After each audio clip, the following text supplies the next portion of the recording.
తీసుకోవాలి డియూపై రత్న కుమార్ పై చర్యలు తీసుకోవాలి రత్న కుమార్ పై డియూపై చర్యలు తీసుకోవాలి డియూపై రత్న కుమార్ పై చర్యలు కేసు నమోదు చేయాలి రత్న కుమార్ పై కేసు నమోదు చేయాలి రత్న కుమార్ పై సంబంధిత అధికారులపై కేసు నమోదు చేయాలి రత్న కుమార్ పై సంబంధిత అధికారులపై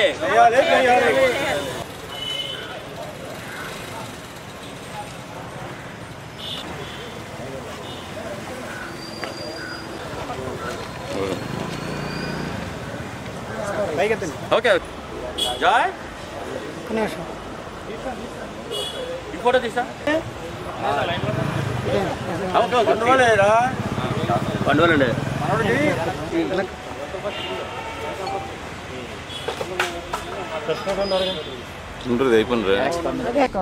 నా పేరు డాక్టర్ బూచి వెంకట్రావు. విస్తృత దళిత సంఘాల ఐక్యవేదిక విదుసం ఐక్యవేదిక రాష్ట్ర సమితి కన్వీనర్.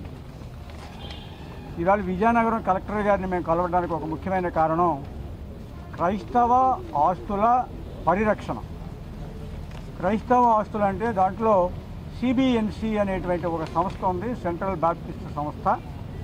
ఆ సంస్థకి ఓబిలి, భీమిలి, కాకినాడ, అకివీడు, విశాఖపట్నం తదితర చోట్ల పూర్వం బ్రిటిష్ కాలం నుండి ఆస్తులు ఉన్నాయి.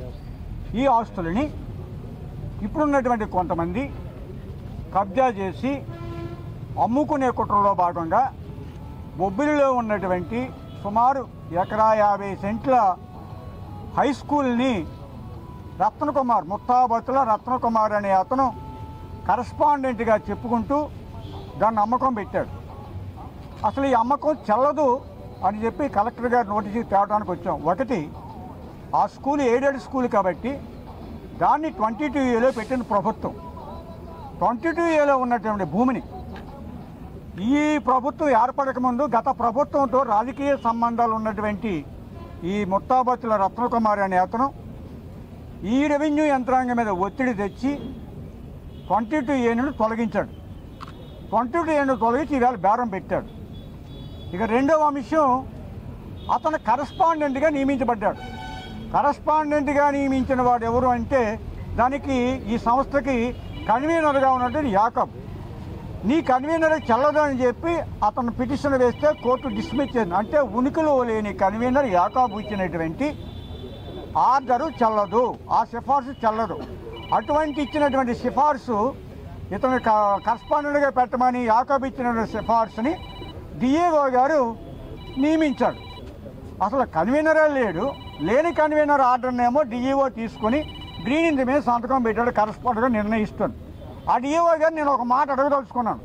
అయ్యా డిఈఓ గారు, ఈ ఎయిడెడ్ స్కూల్స్లో నిర్మించేటువంటి పోస్టులకు సంబంధించి ఆ ఉద్యోగస్తులకు ఉన్నటువంటి నియమ నిబంధనలకు సంబంధించి క్లాజ్ నెంబర్ 12, 17లో ఇతని మీద ఏ విధమైనటువంటి క్రిమినల్ కేసులు ఉండకూడదు, ఏమైనా క్రిమినల్ కేసులు ఉన్నాయో లేదో అని చెప్పి పోలీసు వారు సర్టిఫికేట్ ఇవ్వాలని చెప్పి నిబంధనలు ఉంది కదా, మీకు కనీసం కళ్ళజోడు పెట్టుకున్నా కనిపిస్తుంది కదా, మరి ఎందుకు ఆ నిబంధనలు మీరు చూడకుండా గ్రీనింగ్తో సంతకం పెట్టారు? ఇది కళ్ళు మూసుకుని ఈ డిఈఓ కుమ్మక్కయ్యి అతను కరస్పాండెంట్గా నియమించాడు. రెండవ అంశం, అతను కరస్పాండెంట్గా ఈ పోలీస్ ఇన్వెస్టిగేషన్ ఎందుకు మేము అడుగుతున్నామంటే అతని మీద 15 కేసులు ఉన్నాయండి. చిన్న చిన్న కేసులు కాదు. 120B తెలుసు కదా, సామూహిక హత్యాకాండతో ప్రభుత్వాన్ని అల్లకల్లోలం చేసేటువంటి నేరాన్ని పాల్పడే వాడి మీద పెడతారు 120B. 354 ఆడపిల్లల మీద అఘాయిత్యం, 477 ఆస్తి ఆక్రమణ, 420 420 కేసులు ఉన్నాయి. కాకినాడ ఆర్డీఓ ఇతని మీద ఒక ఆర్డర్ ఇష్యూ చేశాడు. ఇతను సస్పెక్టర్ సీటరు, ఇతని మీద నిరంతరం నిఘా ఉంచండి అని చెప్పాడు. అటువంటి వ్యక్తి కరస్పాండెంట్గా పనికిరాడు కాబట్టి అతను కరస్పాండెంట్గా తొలగించండి. ఆ భూమిని 22A నుండి తప్పించి అమ్మకం లేకుండా చూడండి. ఆ స్కూల్ మీద ప్రభుత్వ అజమాయిషీ ఉండాలి, స్పెషల్ ఆఫీసర్ నియమించండి. ఈ కేసులు ఉన్నటువంటి రత్నకుమార్ అనేవాడు విజయనగరం లోపల కాలు పెట్టకుండా ఇక్కడ కూడా అతని మీద పోలీసు కేసు నమోదు చేసి ఈ 22A తొలగించడానికి కరస్పాండెంట్గా నియమించడానికి దోహదపడినటువంటి ప్రభుత్వ అధికారులు ఎవరైతే ఉన్నారో వారు అవినీతికి పాల్పడి ఇతనికి సహకరిస్తున్నారని చెప్పి మేము ఆరోపిస్తూ ఉన్నాం. వాళ్ళ మీద కూడా విచారణ జరిపించమని కలెక్టర్ గారికి నివేదిక ఇవ్వడం కోసం మేము ఇక్కడికి వచ్చామండి. అంతేనండి. అందరికీ నమస్కారం.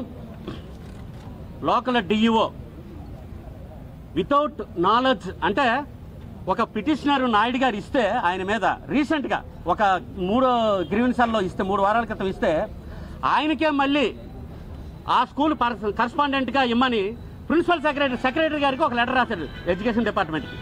ఒకే ఒక మాట అడుగుతున్నాను డిఈఓ గారికి, అయ్యా సస్పెక్టెడ్ సీట్ ఉన్న ఈయనకి రతన్ కుమార్ గారికి అనేక కేసులు ఉన్న రతన్ కుమార్ గారికి మళ్ళీ కరస్పాండెంట్గా ఇమ్మని ఆయన తప్పుడు మనిషి అని చెప్పిన తర్వాత సెక్షన్లతో పాటు ఎక్స్ప్లెయిన్ చేసిన తర్వాత మళ్ళీ ఆయనకే కరస్పాండెంట్గా సపోర్ట్ చేస్తున్నారనుకుంటే ఖచ్చితంగా కలెక్టర్ గారు డిఈఓని సస్పెండ్ చేయాలి. ఎందుకంటే వేల కోట్లు విలువ చేసే ఆస్తులను అన్యాయక్రాంతం చేయడానికి ఇక్కడ విజయనగరంలో 3 స్కూళ్ళు, బొబ్బుల్లో 1 స్కూల్, అన్నింటికి కూడా రతన్ కుమార్ ఎటువంటి కరస్పాండెంట్గా ఉండడానికి అనర్హుడని తెలియజేస్తూ నాయుడు గారు వాస్తవంగా ఆయన్నే కరస్పాండెంట్ చేయాలి కాబట్టి ఆయన రిప్రజెంటేషన్లో పేర్కొన్నారు. కనీసం చదవకుండా గుడ్డిగా బ్లైండ్గా ఆయన ఇచ్చిన లంచాలకి కక్కుర్తుపడి డిఈఓ గారు వన్ సైడ్గా వ్యవహరించారు. కాబట్టి దీని మీద పూర్తి స్థాయిలో విచారణ జరిపి డిఈఓ గారి మీద, రతన్ కుమార్ గారి మీద, సంబంధిత అధికారుల మీద చట్టపరమైన చర్యలు తీసుకోవాలి. మళ్ళీ ఆస్తులన్నింటినీ కూడా మరి 22A చేర్చాలని డిమాండ్ చేస్తా ఉన్నాం.